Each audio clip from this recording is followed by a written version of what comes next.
देश के खिलाफ जाने वालों को भाजपा की कड़ी चेतावनी। इस जमीन पर अब नहीं मिलेगी बिरयानी और रेड कार्पेट। गुफ्तार में शामिल होने पर महबूबा की सोच पर किया प्रहार।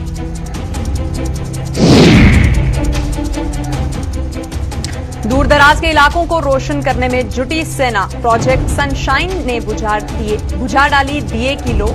गुज्जर बकरवाल आबादी को मिल रही सोलर लाइटें।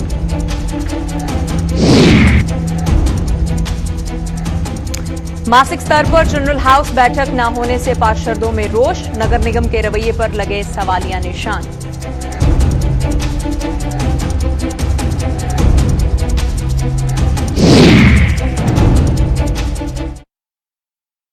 नमस्कार, बुलेटिन में आप सभी का स्वागत है। मैं हूं आपके साथ प्रियंका चौधरी। पेश हैं अब तक के समाचार। भारतीय जनता पार्टी के राष्ट्रीय महासचिव तरुण चुग ने भारत देश के खिलाफ बयानबाजी करने वालों को चेतावनी भी दी है और उन्हें चेताया है कि अब उनके दिन जो हैं वो यहां पर लद गए हैं और देशद्रोहियों को अब बिरयानी या फिर रेड कार्पेट नहीं मिल पाएगा, क्योंकि अब देश तरक्की व विकास की ओर अग्रसर हो चुका है। जम्मू में आज पत्रकारों से सवालों के जवाब में चुग ने पीडीपी और नेशनल कॉन्फ्रेंस को घेरते हुए कहा है कि जम्मू कश्मीर का भी हवाला देते हुए उन्होंने कहा है कि ये केंद्र शासित प्रदेश अब टेररिज्म नहीं बल्कि टूरिज्म चाहता है। मुफ्ती और अब्दुल्ला परिवार के युवाओं के हाथों में बहुत ग्रेनेड पकड़ा दिए हैं, लेकिन अब उन्हीं हाथों में लैपटॉप थमाने का समय आ चुका है। चुग ने कहा है कि गुप्कार अलायंस में अब्दुल्ला परिवार के साथ महबूबा का बैठना ही उनकी सोच और विचारधारा को दर्शाता है। महबूबा ने यह कथित षड्यंत्र उन्होंने अपनी खिसकती हुई जमीन को बचाने के लिए भी रचा है। इससे पहले शौर्य चक्र विजेता रिटायर्ड कर्नल सरदार गुरबख्श सिंह और जम्मू कश्मीर पुलिस से रिटायर आईजी सुधीर सिंह डोगरा सहित अन्य लोग आज भाजपा में शामिल हो गए, जिनका पार्टी में जोरदार स्वागत भी किया गया। देश के खिलाफ बोलेगा, देश की आंतरिक सुरक्षा को खतरा होगा, जो देश के खिलाफ काम करेगा, अब वो बिरयानी नहीं मिलेगी उसको। आप देते थे बिरयानी, उनको रेड कार्पेट नहीं मिलेगा। अब देश तरक्की चाहता है, जम्मू कश्मीर तरक्की चाहता है। 5 अगस्त 2014 से आज तक एक एक दिन हमने यहां के वातावरण को, यहां के विकास को बढ़ाने के लिए, आप देखिए पहली बार है नवंबर, दिसंबर, जनवरी, फरवरी, मार्च, अप्रैल आपको किसी होटल में कमरा खाली नहीं मिलेगा। हर आदमी डेवलपमेंट की ओर बढ़ रहा है। इंडस्ट्रियल रेवोल्यूशन आ रहा है जम्मू कश्मीर में। विकास की गाथा कोविड के 18 महीने के कार्यकाल के बाद भी ग्रोथ की ओर बढ़ा। अब टेररिज्म नहीं, अब टूरिज्म चाहिए, अब विकास चाहिए, इंडस्ट्री चाहिए। आपने बड़ा पकड़ा दिया नौजवानों के हाथ में, महबूबाज एंड अब्दुल्लाज ने ग्रेनेड। अब ग्रेनेड नहीं, माउस चाहिए, लैपटॉप चाहिए, AK-47 नहीं,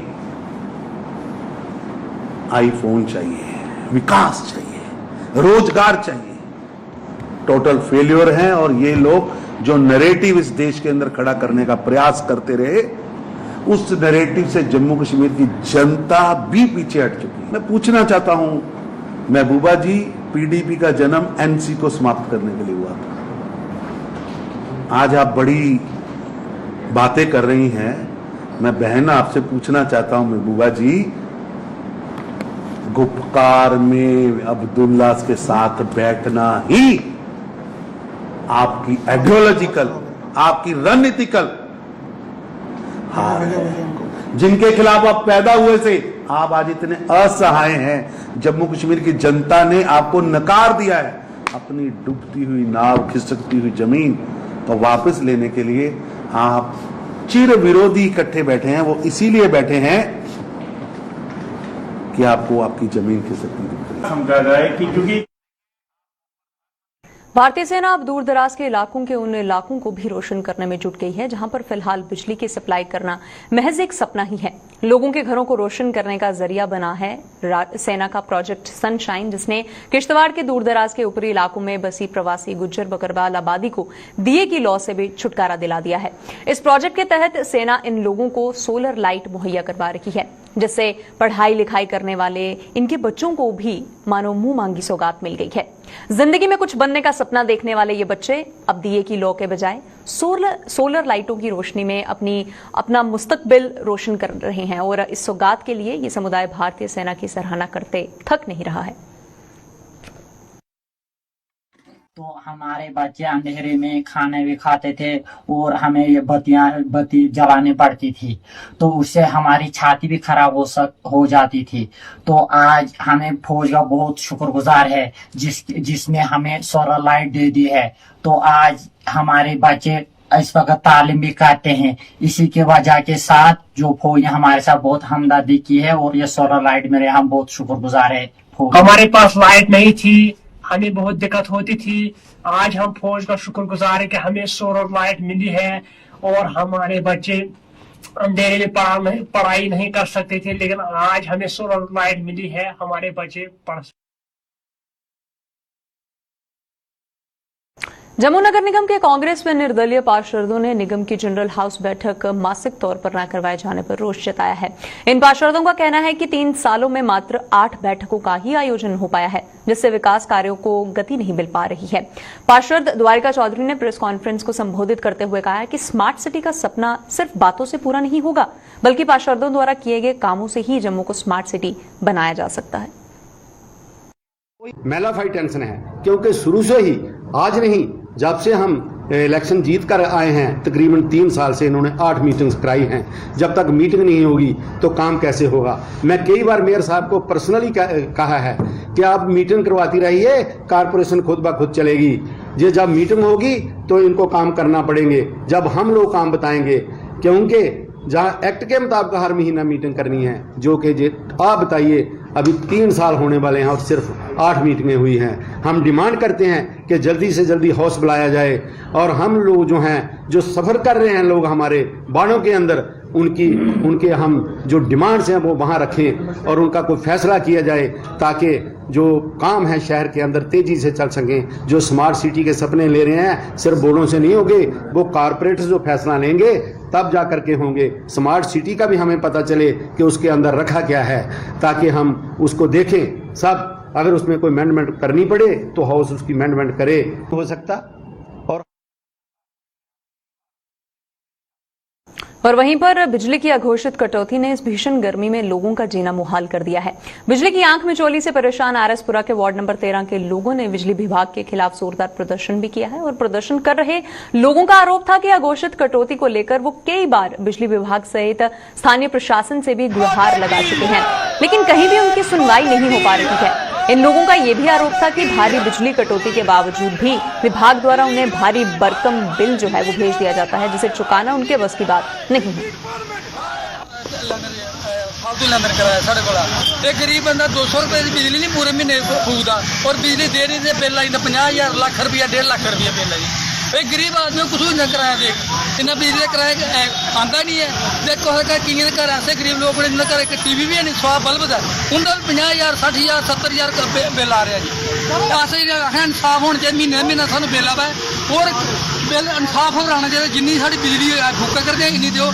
24 घंटे 23 घंटे तुमने कांटा 1 घंटा सानू बत्ती दे दे, किराया तो 24 घंटे का हर को ले जाए। घंटे काट होता है तो लोग उसमें सारा कर लेते हैं, नहीं चलो 3 घंटे के बाद आएगी। यार रात सारे एक बार बिजली आएगी 2 मिनट में बंद, फिर बिजली आएगी 2 मिनट में बंद, फिर बिजली आएगी 2 मिनट में बंद। ये हमारे जम्मू कश्मीर के जो एलजी बैठे हैं उनकी नजर में मेरा ख्याल है जो आरएसपुरा है वो है ही नहीं है। आरएसपुरा को वो देखना नहीं चाहते मेरा ख्याल लगता मेरे को, क्योंकि हमने बहुत अपील की है। जहाँ पर वो ऑफिसर बैठे हुए हैं कम से कम 10-10 साल से, वो ऑफिसर जहाँ पर बैठे हुए हैं बिजली डिपार्टमेंट में और महकमे में भी बैठे हुए हैं, वो और महकमे में भी और डिपार्टमेंट में ऑफिसर बैठे हैं जो काम करके राजी नहीं है, वो अपनी मनमानी करते हैं। बिजली डिपार्टमेंट में जो इतना बड़ा बिल भेजते हैं, उनसे पूछा तो बोलते हैं हमारी मशीन खराब होगी। तो तुम्हारी मशीन खराब होगी, गरीब का तो बेड़ा गर्क हो गया। वो एक तो जो इनका कट या गरी मिनट का काटा वो बंद करें, जो कट रखना है तो वो एसडीएम साहब के साथ शहरदारों से बात करके पूरे आरएसपुरा के लोगों से बात करके एक कट रखे। बार बार बिजली का बंद कट करना ये क्या मतलब है।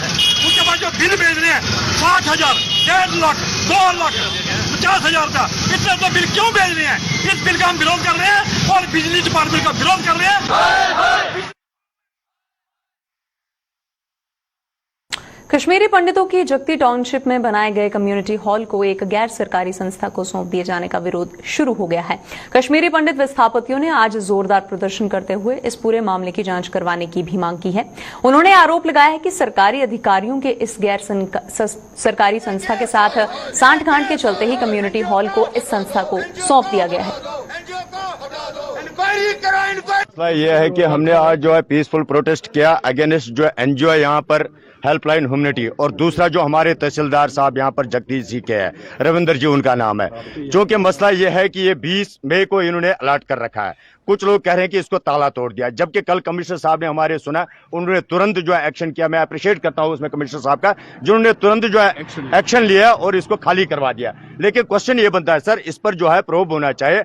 अगर इसको अलॉटमेंट किया तो कैसे किया? अगर इसको जो, चूंकि ये पब्लिक की प्रॉपर्टी है, ये जगती के आवाम की प्रॉपर्टी है, सरकार की प्रॉपर्टी है, एक प्राइवेट एनजीओ को आप दे रहे हैं, इसका मतलब क्या है? इसके पीछे क्या है? हम चाहते हैं इसका प्रोब हो जाए। दूसरा, जो तहसीलदार साहब है जो इसमें इन्वॉल्व है, उसको तुरंत जो हटाया जाए, और जो एनजीओ है उसको, इसका नाम है रविंदर जी है, तहसीलदार जगती सिंह के, हमारी डिमांड है उसको तुरंत जो हटाना चाहिए यहाँ से, क्योंकि अगर उसकी मिलीभगत नहीं होती तो वो अंदर नहीं जाते। मतलब कमाल की बात है, आज जो नए कमिश्नर साहब आगे पता नहीं नाम क्या उनका, उन्होंने तुरंत एक्शन लिया 2 दिन के बाद, और हमारे तहसीलदार साहब को पता नहीं है 22 मई से लेकर अभी तक इनको पता नहीं है कि कौन घुसा है मेरी प्रॉपर्टी में। ये तो शर्म की बात है। और देश के गरीब लोगों को छत मुहैया करवाने के लिए केंद्र सरकार द्वारा समय समय पर कई योजनाएं शुरू की गई हैं। सरकार की ये योजनाएं जमीनी सतह पर कितनी कारगर साबित हुई हैं, इसका जीता जागता नमूना देखने को मिल रहा है अखनूर ब्लॉक के गांव बोमाल में, जहां पर लोगों को ना तो इंदिरा आवास योजना का लाभ मिला है और न ही प्रधानमंत्री आवास योजना का। पेश है इसी पर एक रिपोर्ट।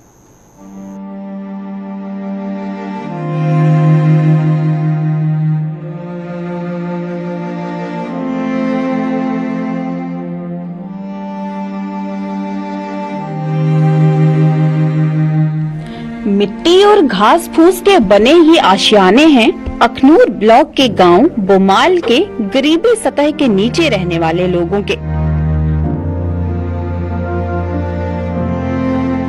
बारिश हो या फिर गर्मी, दोनों मौसमों में इन आशियानों में रहने वालों को डर सताता रहता है।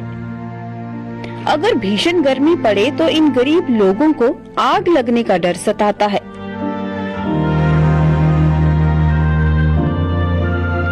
ज्यादा बारिश हो तो मिट्टी और घास के बने इन आशियानों में पानी भर जाने और इनके बिखरने का खौफ डराता है।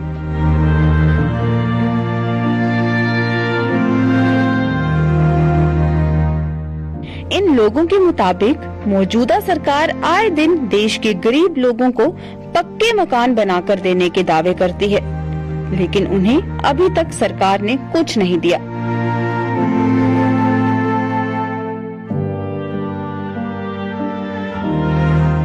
किश नहीं थोवा दा है। साढ़े जिसलै बरखा होंदी है छड़ा पानी अंदर आंदा है, ते होई सकदा कुदै अग्ग उग्ग लग्गी जा तां अस कुत्थै जाई सकने आं, कुदै नहीं जाई सकने आं। जे भाई पैसे थोने चाहिदे, सारे लोकें चक्क थोवा दे न, असें बिल्कुल किश नहीं थोवा दा है। साढ़े बारे इ'नें सोचना चाहिदा किश दा किश। इन झोंपड़ों में रहने वाले लोगों के मुताबिक बारिश के मौसम से बारिश का सारा पानी उनके इन झोंपड़ों में भर जाता है। ऐसे में वो अपने बच्चों को लेकर जाएं भी तो कहां। अपनी गरीब और आर्थिक तंगी से जूझ रहे ये लोग सबका साथ सबका विकास का नारा देने वाली मोदी सरकार से बेहद खफा हैं। इन लोगों के मुताबिक मोदी सरकार ने भी अभी तक उन्हें मायूसी के अलावा और कुछ नहीं दिया है। किश नहीं दिया सरकार, मोदी ये करा दा, असें किश नहीं करा दा मोदी। साढ़ा दिक्खी लो कुल्ला है, सारा रोज पानी होंदा, जोल्लै बरखा होंदी निक्के निक्के बच्चे न, इ'नें असें कुत्थै छोड़ना जोल्लै बरखा होंदी है। बड़ी बार बारिश लगदी है, इस कारण इ'नें मोदी ने साढ़ा किश सोचना चाहिदा। असें कोई चक बगैरा देना चाहिदा। अस इ'यां बाहर रौह्ने आं डेरा लाए दा, अस कुत्थै जाना जोल्लै बरखा होंदी है। इस्सै गल्ला मोदी ने साढ़े गित्तै किश सोचना चाहिदा। ते दिक्खी लै भी निक्के निक्के बच्चे ने ते टीना पाई दियां न असें, ते ध्याड़ीदार बंदा ऐ ते उन्नै कि'यां इन्ना टब्बर पालना ऐ। ते एह् अंधी कूड़ा आवा ते असें टीना उड्डियां साढ़ियां जली रोड़ियां न, ते असें कि'यां रौह्ना। मदद साढ़ी सरकार करदी निं ऐ ते नेईं किश ऐ। असें कोई इ'यै ऐ, कोई 4 पैसे थ्होङन ते ताम्मी ऐ, ओह् कोई असें दोआंदा निं ऐ, नेईं किश ऐ। इनका कहना है कि चुनावों के दौरान हर कोई उन्हें पक्के घर के सपने दिखाता है, लेकिन चुनाव हो जाने के बाद ना तो कोई नेता और ना ही कोई पंच सरपंच उन्हें नजर आता है। सरपंच पंच इतना हवा सरपंच पंच कुत्थे नहीं दुआ दे पैसे दे जा साढ़े बोर्ड बाड़ लैंदे नहीं है और बस।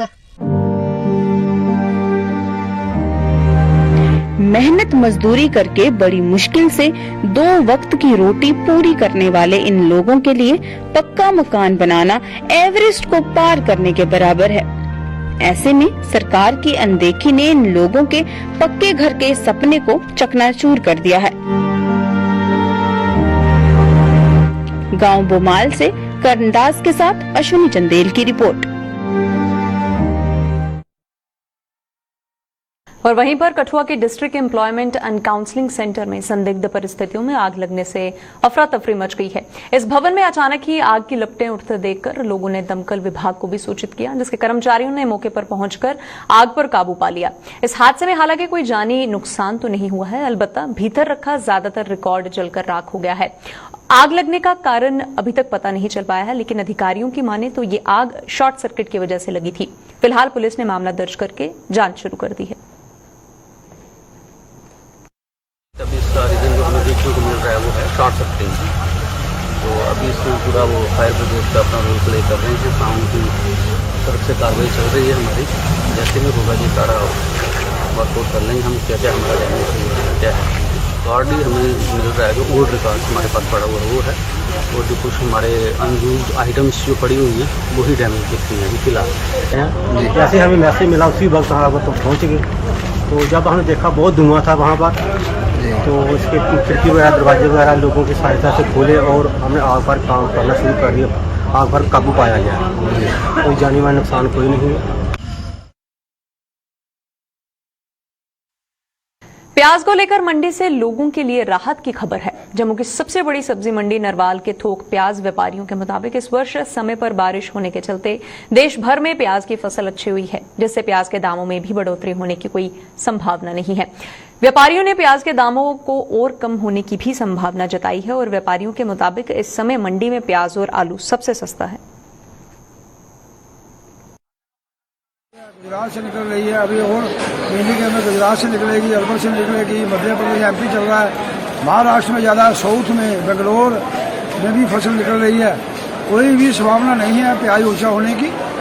प्याज यहाँ पर हमारे बिक रहा है 22-23 रुपया, लेकिन और संभावना है तो 4-8 और नीचे आने की संभावना है, लेकिन इससे कम नीचे होने की संभावना नहीं है, क्योंकि पीछे भाव जो है 15-16 रुपया भाव नासिक में है, महाराष्ट्र में है। इस साल फसलें क्यों अच्छी हुई है कि बारिश बड़े हिसाब से पड़ी है, कहीं ज़्यादा नहीं पड़ी है।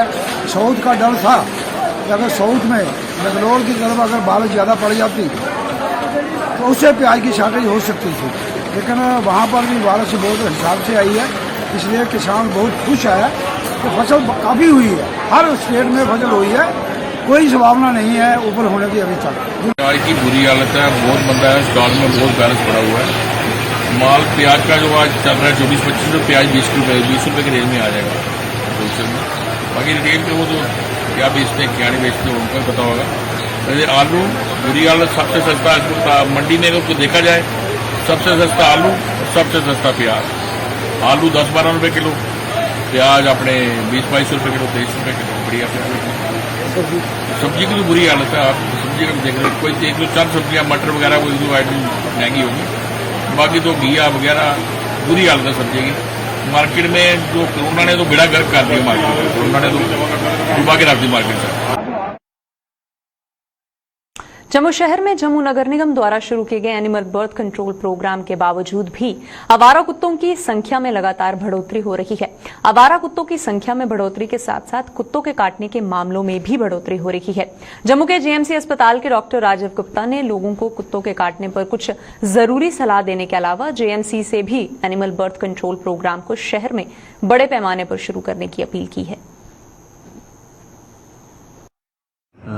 थोड़ा सा जो है ये डॉग बाइट के केसेस, वैसे तो एनिमल बाइट जर्नल हमारे पास आते हैं, लेकिन उसमें से 90-95% जो होते हैं डॉग बाइट के होते हैं। तो क्योंकि ये एक सिटी में जो डॉग का मिनेंस है वो बड़ा फैला हुआ है। किसी गली मोहल्ले में जाएं आप तो देखेंगे कि सड़कों पर आवारा कुत्ते घूम रहे हैं। तो मैं जम्मू म्यूनसिपैलिटी से भी इस कंसर्न में रिक्वेस्ट करूंगा कि वो इन जो स्ट्रे डॉग्स हैं उनके लिए ABC एनिमल बर्थ कंट्रोल का जो प्रोग्राम है उसको अच्छी तरह से लागू करें, ताकि ये जो डॉग्स की जो उनकी प्रजनन है या रिप्रोडक्शन है उसको हम कम कर सकें। तो रिगार्डिंग की डॉग बाइट या एनिमल बाइट का कोई भी केस हुआ है तो सबसे पहले मैं जो ये प्रोग्राम देख रहे हैं उनको ये मैसेज देना चाहूँगा कि सबसे पहले सबसे ज़रूरी है कि वो जहाँ पे भी डॉग बाइट या एनिमल बाइट ज़ख्म हुआ है उसको एक बहते हुए पानी से नलके के नीचे कोई लगभग 10 या 15 मिनट तक खुले पानी में उस जख्म को अच्छी तरह धोए। उसको हम कहते हैं initial toilet of the wound. वो बड़ा इंपॉर्टेंट होता है। उससे ये होता है इमीडिएटली करने से कि जो एनिमल या डॉग के सलाइवा जो ह्यूमन टिश्यू के साथ कांटेक्ट में आया है तो उसका जो वायरस है, जो रेबीज वायरस है, लिसा वायरस होता है, उसका जो मेजर पोर्शन है वो इस पानी के फ्लो से निकल जाएगा और वुंड जो है क्लीन हो जाएगा to A greater extent.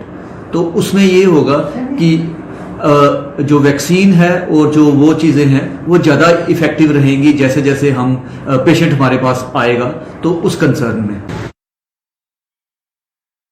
Krishna Janmashtami को अब कुछ ही दिन शेष रह गए हैं, जिसके चलते जम्मू में लोगों ने कृष्ण जन्माष्टमी के दिन पूजा व व्रत के सामान की खरीदारी करना शुरू कर दी है।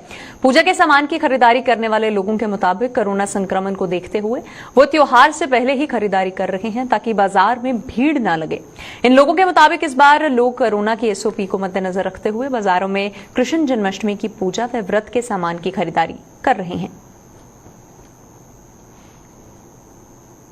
कृष्ण जी का जन्मदिन बड़े ही धूमधाम से मनाया जाता है, तो उसके आज हमने कहा थोड़ा पहले ही कर लेते हैं क्योंकि कोरोना की वजह से थोड़ा हौश-पाश ना हो जाए, इसलिए हम लोग आए हैं यहाँ पे खरीदारी कर रहे हैं। रेट भी कई बार ज़्यादा हो रहे हैं, कभी कुछ हो रहा है, बट ले रहे हैं अच्छी। बहुत सारी चीज़ें आई हैं कृष्ण जी के लिए, खिलौने वगैरह, बहुत सारी अट्रैक्टिव चीज़ें हैं जो आप डेकोरेशन में भी लगा सकते हैं और भगवान जी का आप कर सकते हो जैसे पूजा वगैरह।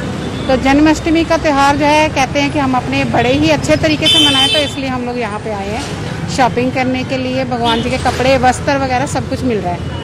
पंडित तुम क्या खरीदारी कर रहे हो?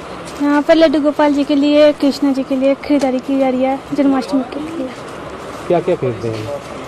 कपड़े लिए हैं, वस्त्र, बाल, मुकुट, श्रृंगार के लिए। हर साल मनाते हैं बहुत धूमधाम से, और वहाँ हमारे साथ मंदिर भी है बहुत बड़ा, उधर भी जाते हैं। उधर भी बहुत लीला लगती है रात को, उसका जन्मदिन मनाते हैं, डीजे लगता है, गाने बजन लगते हैं। उधर बहुत मोहल्ला पूरा इकट्ठा होता है उधर न्यू प्लाट में। तो क्या क्या खरीदने आया है? हमें एक झूला लेना है, बस्तर लेने हैं और उसकी बंसरी वगैरह जो भी उसका सामान है वो सारा लेंगे। माइनिंग को लेकर एक बार फिर से सवाल उठने लगे हैं। जम्मू जिले के मड़ ब्लॉक के प्लाई मंडाल में भी चोरी छिपे ट्रैक्टर ट्रॉली वाले अवैध खनन करते हुए देखे जा सकते हैं। पहले तो रात में अवैध रूप से खनन किया जाता था, लेकिन अब दिन दिहाड़े इन ट्रैक्टर ट्रॉलियों को फर्राटा भरते हुए देखा जा सकता है। वहीं पर हरिपुर पंचायत के सरपंच ने सवाल उठाते हुए कहा है कि अगर किसी ने लाखों रुपए खर्च करके ट्रैक्टर लिया है तो वह अपना पैसा कहां से पूरा करेगा। उनके मुताबिक अगर कश्मीर की बात की जाए तो वहां पर खनन को मंजूरी दे दी गई है, लेकिन जम्मू में मंजूरी नहीं दी गई है। साथ ही ये भी कहा है कि मौजूदा दौर में सामान इतना महंगा हो गया है कि गरीब इंसान मकान बना ही नहीं सकता। वहीं मड़ ब्लॉक से बीजेपी मंडल अध्यक्ष ने भी इस पर सवाल उठाए हैं। क्या कुछ कहा है उन्होंने, आइए देखते हैं।